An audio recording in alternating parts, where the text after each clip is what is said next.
حج میں ایک ٹریننگ ہے اور حج جو ہے نا وہ اللہ تعالیٰ نے آپ کے صبر ہی کی ٹریننگ کرنی ہے. صبر کی ٹریننگ بھی ہے، لیکن میں یہ سمجھتی ہوں کہ حج امپاورڈ بھی کرتا ہے. ویمن امپاورمنٹ کا تو بہت بڑا ذریعہ ہے کہ بے شک حج کے لیے محرم کا ساتھ ہونا ضروری ہے، لیکن بات یہ ہے کہ یعنی محرم کے ہونے کے باوجود عورت کو بہت ساری باتوں کا پتہ بھی ہونا چاہیے اور اسے حالات و واقعات سے نمٹنے کا بھی پتہ ہونا چاہیے. اسے پتہ ہونا چاہیے اتنا بڑا گلوبل فیسٹیول ہے مسلمانوں کا، اور آپ کو یہ بات وہاں جا کے سمجھ آتی ہے کہ اتنے کلچرز اکٹھے ہوتے ہیں، اللہ تعالیٰ آپ کو دکھاتے ہیں اور ایک اسلام کی قوت بھی نظر آتی ہے. آپ کی بات بہت امپورٹنٹ ہے استاذہ. میں نے بھی جو پہلی دفعہ حج کیا اس میں نے یہی محسوس کیا کہ یہ سب چیزیں سکھا دیتے ہیں جن کی آپ نے طرف توجہ دلائی. آپ کو کمپنی والے بھی بتا دیتے ہیں، جن ٹور کمپنیز کے ساتھ آپ جا رہے ہوتے ہیں یا گورنمنٹ کے ساتھ جو آپ کی حج ٹریننگز کر رہے ہوتے ہیں، یہ سامان رکھ لیجئے گا، یہ مت رکھیے گا، یہ کر لیجئے گا، اچھا میڈیسنز کون سی لے لیجئے گا، ویکسینیشنز کون سی لے لیجئے گا.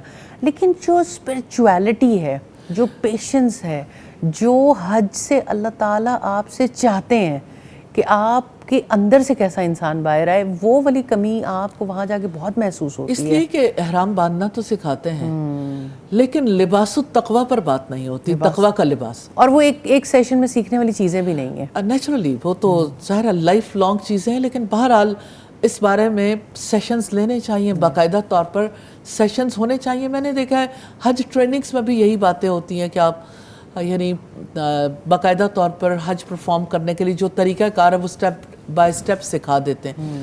حج کی کتابیں ہیں نا، جتنی کتابیں آپ کھولتے ہو ہر کتاب میں ملے گا آپ کو حج احرام کے بارے میں ملے گا، طواف کے بارے میں ملے گا، سعی کے بارے میں ملے گا، آپ کو اس کے یعنی عرفات جانے کے بارے میں، مزدلفہ کے بارے میں، قربانیاں کرنے کے بارے میں، رمی جمرات اور طواف زیارہ کے بارے میں. اب یہ کہ اس کا ایک پہلو تو ہے. مثال کے طور پر ایک پہلو یہ ہے کہ آپ یعنی جمرات کی رمی کرتے وقت پتھر مار لیں. لوگ کہتے ہیں اچھا پتھر کتنا ہو، چھوٹا ہو، بڑا ہو. اچھا اس وقت جو ہے نا وہ باقاعدہ طور پر پتھر مار بھی لیں گے، لیکن اس کی جو ریالٹی ہے نا، اس کے پیچھے جو سٹوری ہے، اس کے پیچھے جو واقعات ہیں، اس کو سمجھنے کی کوشش نہیں کریں گے. لہٰذا وہ صرف ایک ظاہری عمل رہ جاتا ہے. جیسے بنی اسرائیل نے گائے قربان کرنی تھی تو اللہ تعالیٰ تو یہ چاہتے تھے کہ ان کے دلوں کے اندر سے وہ شرک ختم ہو، ان کے دلوں کے اندر اخلاص آئے. لیکن انہوں نے کہا اچھا اس کا رنگ کیسا ہو، گائے ہو کیسی، جوان عمر ہو یا بچیا ہو، یا یعنی ہل جوتتی ہو یا نہ جوتتی ہو، وہ کیا کام کرتی ہو. تو اصل مقصد جو ہے وہ پیچھے چلا گیا. ایسے ہی پتھر کے سائز کے اوپر باتیں ہوتی رہیں گی تو نیچرلی رمی جمرات سے جو اصل مقصود ہے، اصل مطلوب ہے، وہ تو نہیں رہے گا. اسی طرح سے اگر آپ دیکھیں مزدلفہ میں رات بتانا، تو سارے لوگ انتظار کرتے رہتے ہیں کہ رات بیتے اور ہم جائیں، رات بیتے ہم جائیں. تو لوگ جو ہیں وہ تکلیف میں بھی ہوتے ہیں، کبھی وہ ڈسٹرب ہو رہے ہوتے ہیں، دھواں بہت ہے، ٹریفک بہت ہے، یہ کیا ہوا، یہاں کیوں سونا تھا.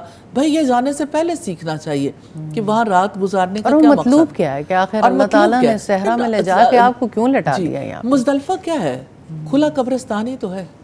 ایسا نہیں لگتا کہ جیسے 2 سفید چادریں پہنے ہوئے جب حاجی وہاں پہ سوئے ہوئے ہوتے ہیں، یعنی سیمولیشن ہے نا، اللہ تعالیٰ نے آپ کو سیمولیٹ کر کے دکھایا، کفن کی طرح لگتا ہے. اللہ. اور اگر آپ صحیح معنی میں غور و فکر کریں تو آپ ایک اور دنیا میں پہنچ جاتے ہیں. سیلف ریفلیکشن کا ٹائم ہے. اس میں بہت زیادہ عبادات، ظاہری عبادات کی طرف بہت زیادہ اس رات میں کچھ نہیں کرنا، آرام کرنا ہے تاکہ ذہن آپ کا سوچے، تاکہ آپ کی روح جو ہے نا وہ سرشار ہو، اللہ سبحانہ تعالیٰ کے ساتھ کنیکٹ کرنے کے قابل. اور اگر آپ ایک لمحے کے لیے غور و فکر کر لیتے ہیں، ریلی مزدلفہ کی رات ایمان میں بہت اضافہ کرتی ہے. اللہ. اور پھر آپ یہ دیکھیں کہ ایک ایک سٹیپ ہے نا، مجھے فیل ہوتا ہے کہ ہمیں سٹیپ بائی سٹیپ ان کو ضرور دیکھنا چاہیے، ایک ایک چیز کو، کہ کس طرح سے کون سا عمل ہمیں کیا کچھ دے جاتا ہے. تو ہم اگر اب یہ دیکھیں جیسے احرام ہے، احرام پہننا ٹھیک ہے، 2 سفید چادریں، دوسرا لباس ترک کر دیا. آپ نے یہ جان لیا کہ خواتین کسی طرح کے بھی جوتے پہن سکتی ہیں، کسی طرح کا بھی لباس پہن سکتی ہیں.